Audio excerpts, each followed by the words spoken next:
Bismillahirrahmanirrahim. Assalamualaikum warahmatullahi wabarakatuh. Innal hamdalillah nahmaduhu wa nasta'inuhu wa nastaghfiruh wa na'udzu billahi min syururi anfusina wa min sayyiati a'malina may yahdihillahu fala mudhillalah wa may yudhlilhu fala hadiyalah. Asyhadu an la ilaha illallah wa asyhadu anna Muhammadan abduhu wa rasuluh la nabiyya ba'dah. Amma ba'du. Pertama-tama marilah kita panjatkan puji syukur kehadirat Allah Subhanahu wa taala yang telah memberikan kenikmatan, nikmat iman, nikmat sempat kepada kita semua sehingga kita bisa merasakan menghirup nafas segar secara gratis dari Allah Subhanahu wa taala. Yang kedua, tak lupa kita haturkan sholawat serta salam kepada junjungan kita Nabi Muhammad Shallallahu Alaihi Wasallam yang telah membawa ajaran agama Islam dari zaman jahiliyah sampai zaman terang benderang seperti saat ini. Mungkin langsung saja, kali ini saya akan berbagi ilmu, berbagi pengetahuan yang insya Allah dapat menjadi pembelajaran untuk kita semua, terutama untuk saya sendiri, mengingat tema yang saya angkat kali ini merupakan Hammer dan generasi milenial. Mungkin semua teman-teman maupun baik itu pendengar ataupun penonton video ini sudah mengetahui jika Hammer itu diharamkan oleh Allah. Ya, karena secara agama memang Allah sudah melarang hambanya, dan juga Nabi melarang umatnya untuk meminum khamar. Bahkan secara ilmu medis pun meminum minuman yang memabukkan itu dilarang karena dapat menyebabkan penyakit-penyakit. Nah, kenapa saya mengangkat tema khamar dan generasi milenial? Karena pada era seperti saat ini, pengaruh globalisasi yang sangat besar, pengaruh dunia western, dunia barat itu sangat besar. Nah, apalagi khamar itu kan notabene-nya bangsa-bangsa jahiliyah gitu ya. Kan juga bangsa barat kan tidak terpengaruh dunia Islam. Jadi bisa dikatakan bangsa barat juga bangsa jahiliyah. Nah, seperti kita lihat di dunia industri malam, konsumsi khamar itu sudah sangat umum, sudah sangat biasa dikonsumsi, apalagi oleh khalayak muda-mudi dan juga generasi milenial seperti kita semua. Bahkan di desa sekalipun, apabila ada hajatan ataupun acara besar, para pemudanya, kaum milenialnya pasti mereka meminum khamar untuk bisa dikatakan untuk menghangatkan badan seperti itu. Padahal Nabi kita, Nabi Muhammad SAW sudah mewanti-wanti dan melarang umatnya dalam mengkonsumsi khamar. Kenapa Nabi melarang hal tersebut? Jadi ada dua sisi kenapa Nabi melarang umatnya untuk minum khamar. Yang pertama karena memang anjuran agama, aturan agama, dan yang kedua secara kesehatan. Nah, kita bahas yang secara kesehatan terlebih dahulu. Kenapa secara kesehatan kita dilarang minum khamar? Yang pertama karena memang dapat menyebabkan beberapa penyakit. Yang pertama itu penyakit hati. Penyakit hati di sini tuh bukan penyakit perasaan, namun penyakit yang disebabkan karena khamar dan menyerang hati. Jadi fungsi hati akan melemah seperti itu. Kemudian yang kedua ada kanker dan juga gangguan pembuluh darah.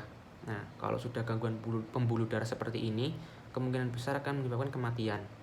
Nah, selanjutnya ada gangguan otak yang disebabkan karena minum khamar. Nah, survei membuktikan itu ada penelitian bahwasanya ketika orang meminum khamar, fungsi otaknya itu akan menyusut. Jadi otaknya akan mengecil sehingga fungsinya akan menyusut. Yang terakhir itu depresi. Nah, ini yang menjadi stigma masyarakat yang salah, bahwasanya ketika orang frustasi malah kok minum khamar. Nah, itu yang salah, karena ketika orang depresi atau frustasi kemudian dia minum khamar, maka tingkat depresinya akan semakin tinggi dan bahkan dapat menyebabkan gantung diri atau bunuh diri seperti itu. Nah, selain itu ayat Al-Quran dan juga hadis juga sudah menjelaskan dan juga melarang umat muslim untuk tidak mengkonsumsi khamar. Nah, yang pertama ini dalam surat An-Nisa ayat 43, saya akan bacakan.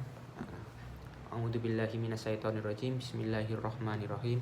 Ya ayyuhalladzina amanu la taqrabus sholata wa antum sakara hatta ta'lamu ma taquluna wala junuba illa abiris sabili hatta tasilu wa in kuntum mardo au ala safri au jaa ahadam minkum minal ghaiti au lamastum nisaa falam tahiddu ma fatayyamu so idam toiba fa amsahu ya wujuhikum wa aidikum innallaha kana afuwam ghafur, yang artinya, hai orang-orang yang beriman, janganlah kamu sholat sedang kamu dalam keadaan mabuk sampai kamu mengerti apa yang kamu ucapkan, sedang kamu dalam keadaan junub terkecuali sekedar berlalu saja sehingga kamu mandi. Dan jika kamu sakit atau sedang dalam musafir atau datang dari tempat buang air atau kamu telah menyentuh perempuan kemudian kamu tidak mendapat air, maka bertayamumlah kamu dengan tanah yang baik. Sapulah mukamu dan tanganmu, sesungguhnya Allah Maha Pemaaf lagi Maha Pengampun. Quran surat An-Nisa ayat 143. Nah, di sini sudah dijelaskan ketika seorang sedang mabuk itu dilarang untuk melakukan sholat, padahal kita sebagai umat muslim diwajibkan untuk melaksanakan sholat. Jadi kan sudah gugur kewajiban untuk melaksanakan sholat, sedangkan sholat wajib, jadi dosanya itu double. Kita sudah melanggar aturan tidak minum khamar malah minum khamar, kemudian kita tidak sholat, jadi dosanya double seperti itu. Yang kedua ada juga dari hadis Abu Musa al-Asy'ari yang artinya tidak akan masuk surga orang yang senantiasa minum khamar, orang yang percaya atau menebarkan sihir, dan orang yang memutuskan tali silaturahmi.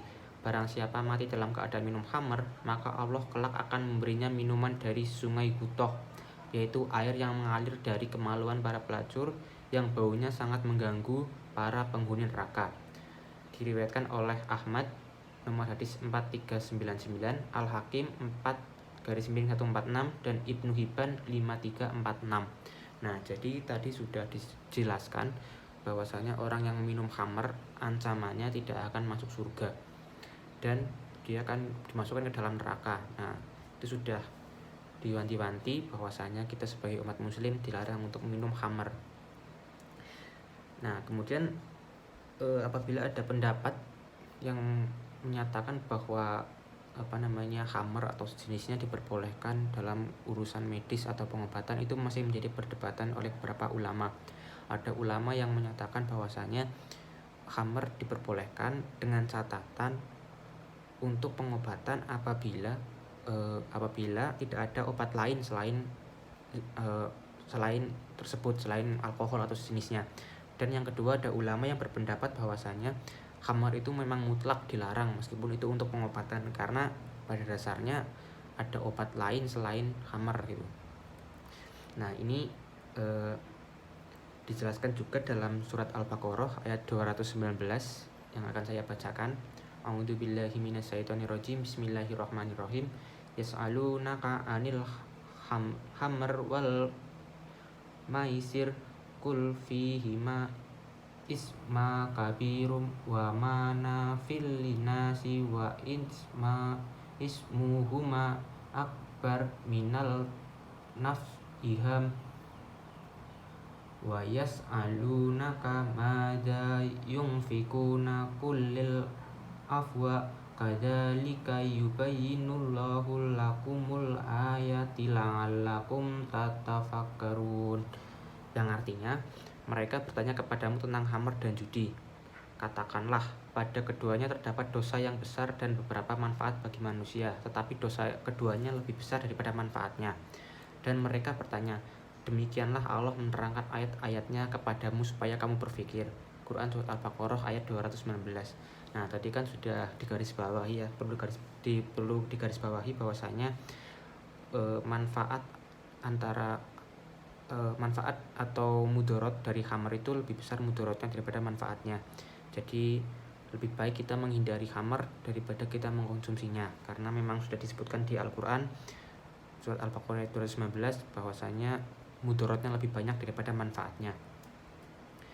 Nah,